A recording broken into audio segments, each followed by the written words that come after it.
Here we are. It's July 5th, Sunday, July 5th. Look what I got.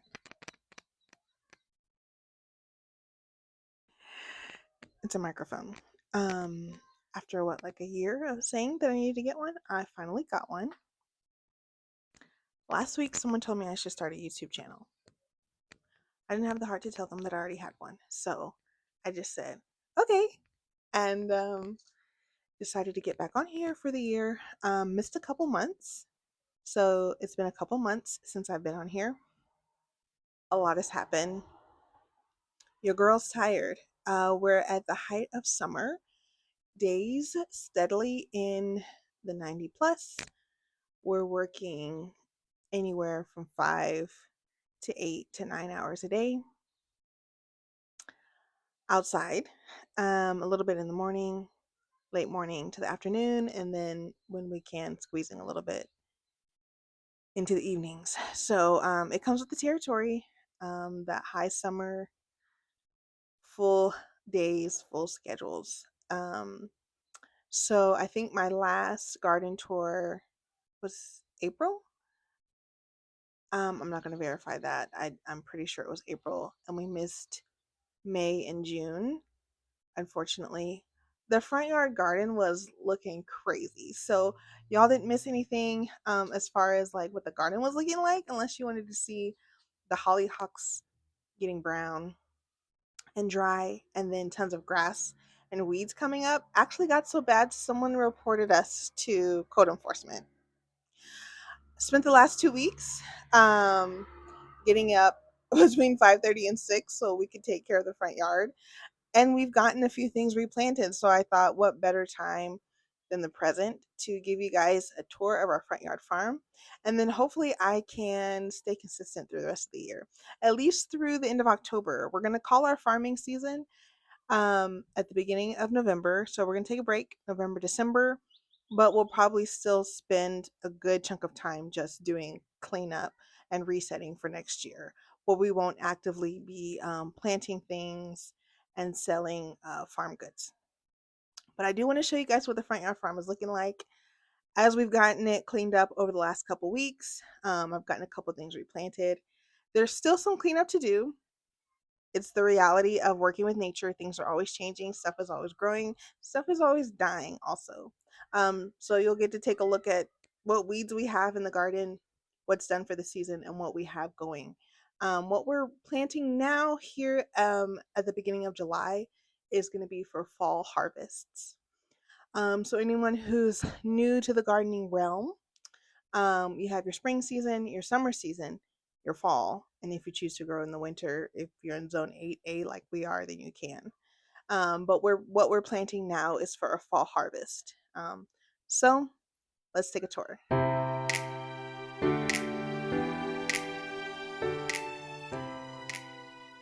Here is how the front yard farm is looking. It is close to 7:30, I think. So the sun is going down. You can see where it is in the sky. We got a lot of clouds today and a drizzle of rain, and that brought the temperature down to the upper 80s, which is making this very bearable. You guys can see how the hollyhocks look as they start to die.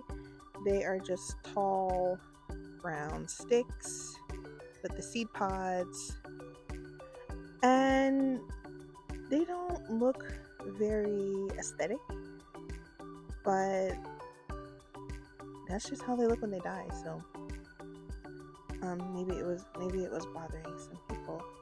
But anyways, I had told myself I was going to chop these down before they made seeds for this year because I didn't want them reseeding all over the place.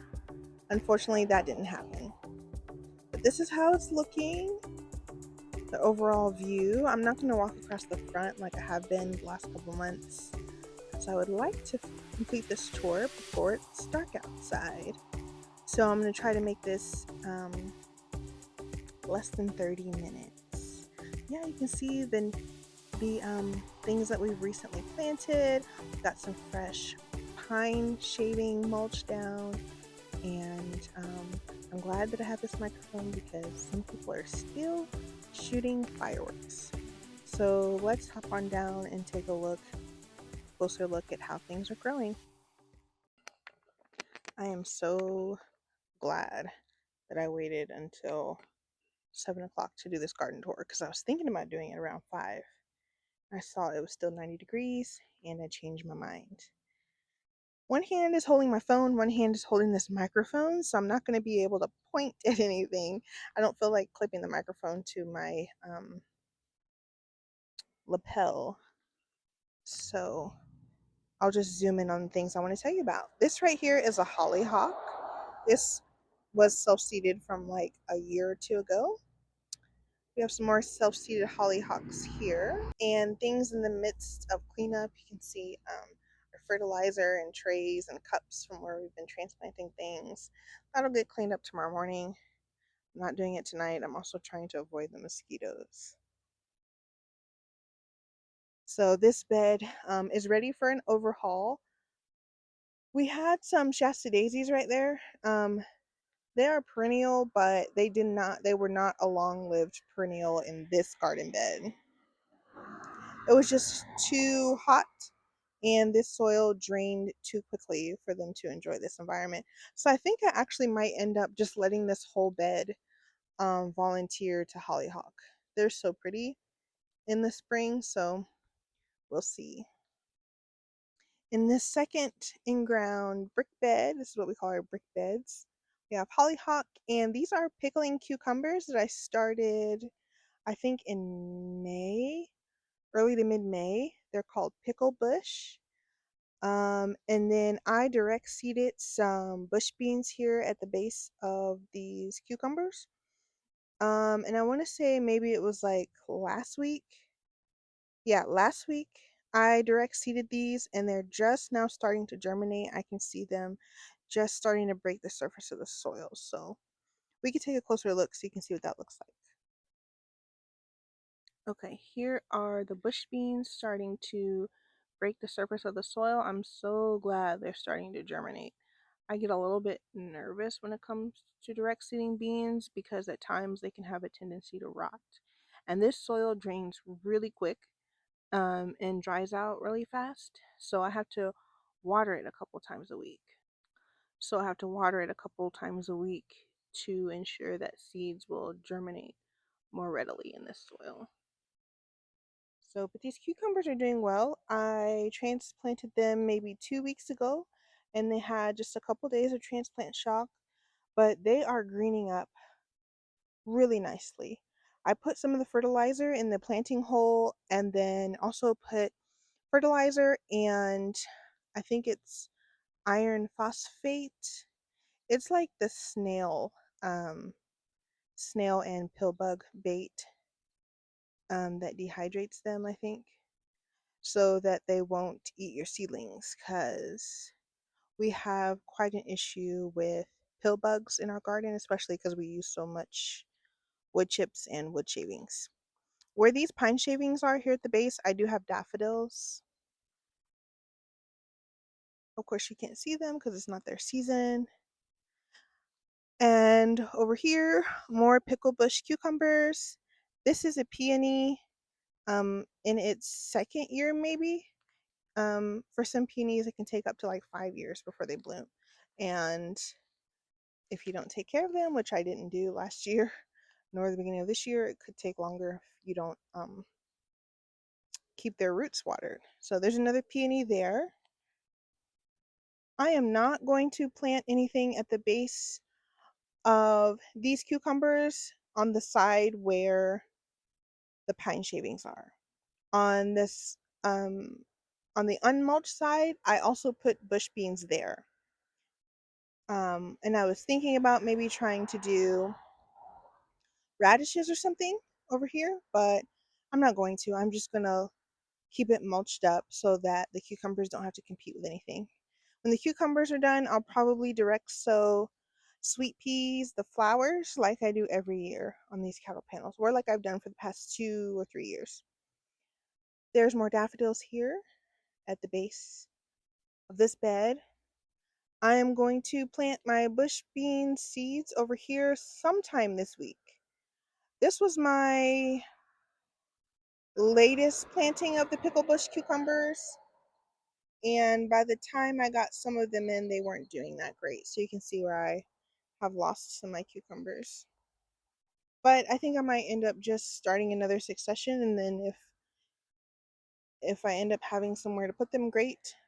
If I don't, well, I will find somewhere to put them. I have space in the backyard. I have not shown you guys the backyard at all this year because we pretty much stopped growing back there. But we're gonna clean it up so that we can grow back there for the fall. Maybe, if not this fall, then definitely in the spring. I transplanted some okra over here this week, mulched it up. You can see it's dealing with some transplant shock. Watermelon went in this week. These are Sugar Baby.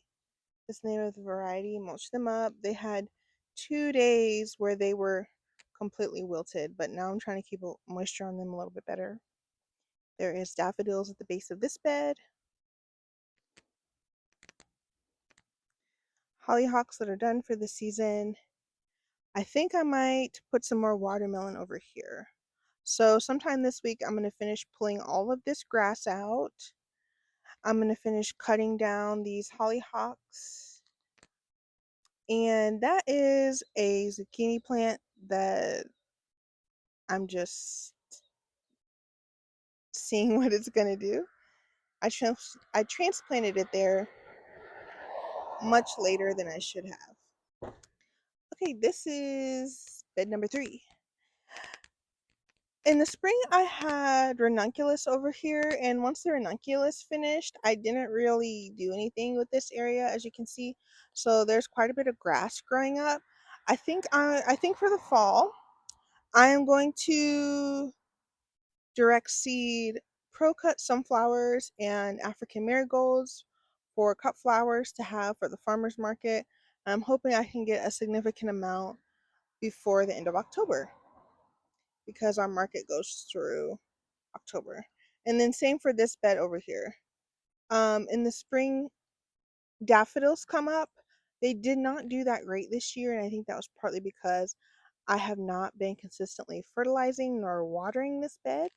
And I'm hoping that if I have the sunflowers and the marigolds here and keep it weeded, then the daffodils will do better in the spring because I will have kept roots that weren't weeds in the soil and moisture in the soil as well. There is not a ton going on over here. Like I said, we're still in the midst of cleanup, but it looks much better than it did maybe like 3 weeks ago. I don't know what I'm going to do with this bed yet. This bed is very close to the street, and even though it's under shade, some of the residual heat from the street and the sidewalk heats up this bed quite a bit. And there used to be a cattle panel here, and I think we're going to put it back before I think we're gonna put it back in the fall, and so I might end up doing snap peas over here. I attempted to try to put some spring snapdragons over here. They did not do that great. I did not get them in a timely manner, so a lot of the seedlings did pretty poorly. This is what I did this morning. I transplanted these peppers. It is kind of late in the season to be putting peppers in the ground, but I thought I would just give it a try because I lost multiple successions of the peppers that we tried earlier in the year. I tried planting shishito peppers in December. Um, that was a complete crop failure.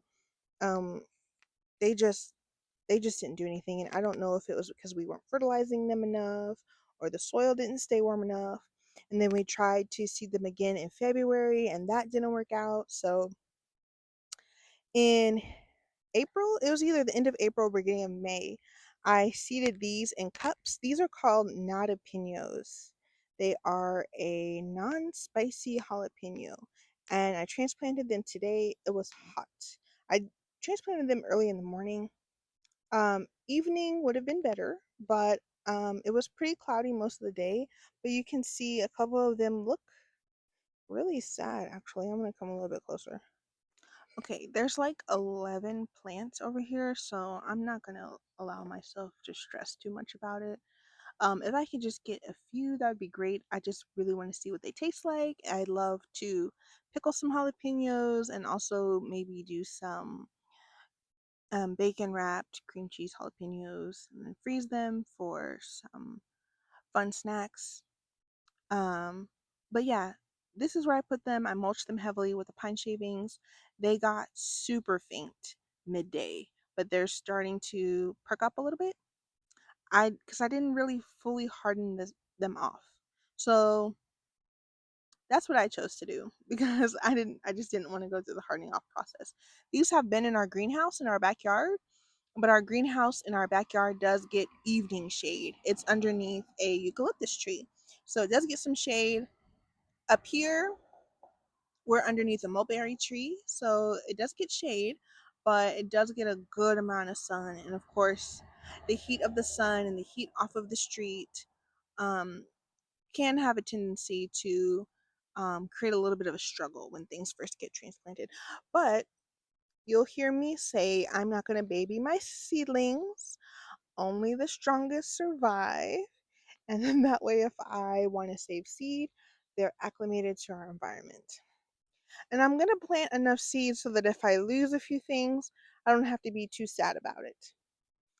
Um, I'm going to pull this grass probably tomorrow or the next day and then get these watered really well this week. We were hoping for a downpour because the forecast called for rain. Unfortunately, we just got a little sprinkling today, but these are loofah. And these loofah I had in their pot much longer than what's recommended, but I got them in last week and I'm hoping to get a few. I have plenty of seeds, so I can definitely try again next year. But loofah typically need a long growing season. I should have got these in the spring, but I didn't have the seeds until about a month ago, about a month and a half ago. So I just thought I would give it a try. We don't typically get our first frost here until closer to November. So we'll see. And then they need some time to dry out on the vine too. But I thought it'd be fun to try. And loofah are a plant that can definitely take the heat. So I put them in an area where they'll get some afternoon shade, and they'll get some of the residual heat from the street. But they're not as close to the street as the other beds, so they won't feel the full force of the heat, but we'll see how they do. I'd like to be able to save some seeds from these if they get big enough and can dry out on the vines. And then that way I'll have some acclimated seed. I didn't really care too much about acclimated seed in the past. We have a pretty large seed bank because some of our local big box stores donated to our nonprofit work. Um, None of the seeds were loofah, but I think it would be nice to have some acclimated seed and to just start building our own acclimated seed bank. This bed is empty. It got cleaned out maybe like 2 weeks ago, and you can see the grass is starting to grow already. I don't know what I'll put here yet, but I'm gonna put something. I'm telling myself that by um, August, I want to have everything up here planted. And then this area just needs to be cleaned out like super, super badly. We have our walking onions that we didn't ever really do anything with. Um, the last 2 years, I just, the last 2 years, I haven't been able to keep my walking onions alive long enough to even get them to the farmer's market. So I think I'm going to end up moving them to a different area. I think they like the shade, but I just was not watering up here as consistently as I was other places. That'll be changing for 2027, but we'll get into that later. So let me give you guys an overview of the garden. Here's how it's looking from this angle. Definitely looks different than it did in April, but I'm hoping to get back into the swing of the garden tours, and then by September, it's going to look like a new garden. So I feel like our front yard farm really is at its best in April and then in late fall. So we shall see. I'm loving how these beds look with the cucumber plants looking so green. These ones are having a little bit of a harder time because I got them in later, so the seedlings were bigger. You want to get your seedlings in smaller if you can. You don't want to put like a full grown plant into the ground as a transplant. It makes the transplant shock so much harder on the plant. So yeah, these have rebound and look so pretty. I can't wait to show you guys what they look like in August. We should definitely be getting cucumbers by August, I think, at least by the end of August. And then hopefully by September it'll start like cooling down a little bit, and so the cucumbers will have a good flavor. But yeah, this is how things are looking. I'm glad this was a quick and concise garden tour. We still have a lot of planting to do to get ready for the fall. Okay, so we work with the New Mexico Farmers Marketing Association as producers, also as market managers of the Alamogordo Farmers Market. And for the past 3 or 4 years, they've been featuring farms and producers across the state of New Mexico.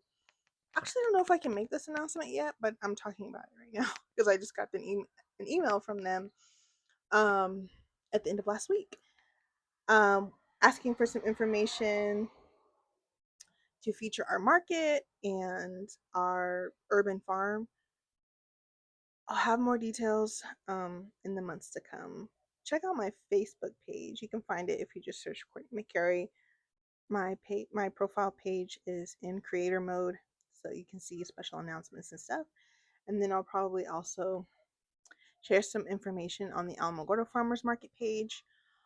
Um, but if all of that works out, then they'll be coming to film at our market and showcase our urban farm in September is what I'm shooting for, because you guys saw how our front yard farm looks.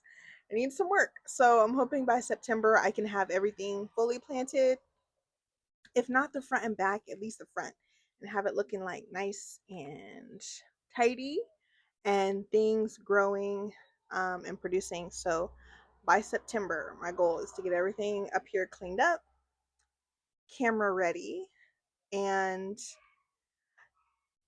give people a little insight on what it's like to try to earn a living growing produce in your front and backyard.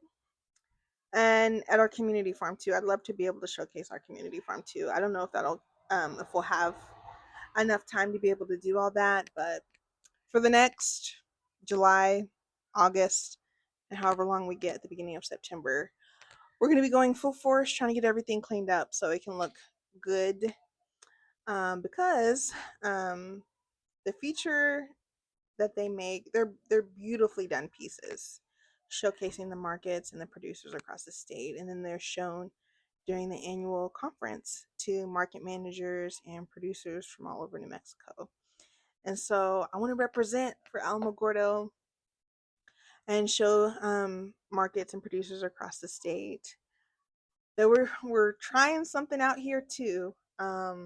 There's not a lot of small scale farmers out here, comparatively speaking. If you're comparing to a place like Santa Fe or Albuquerque, there's very few market growers here. There's some large scale ag, but very few like people who are growing to be able to support a farmer's market and sell at a farmer's market. So I just want to represent and show people that it's possible, and it is a lifestyle. It's not just a job, it's definitely a lifestyle because growing a market garden, growing a farm takes over a lot of aspects of your life. But as of right now, I wouldn't have it any other way. So, hope you guys enjoyed seeing what our front yard farm is looking like. Thank you for spurring me on. Those who have been offering encouragement on Facebook or commenting here on the YouTube channel, staying tuned, even though I'm not like super consistent with the videos, I'm trying to come back and show you guys what we're doing. So until next time, keep learning and keep growing.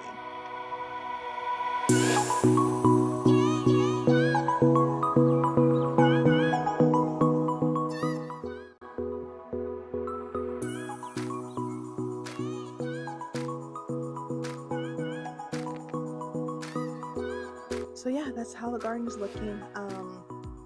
I'll share more details about this on my Facebook page, but we got a request to feature our front yard farm in, I don't know what it's called. It's like a feature. Oh, did I have that on my tape at the beginning of this?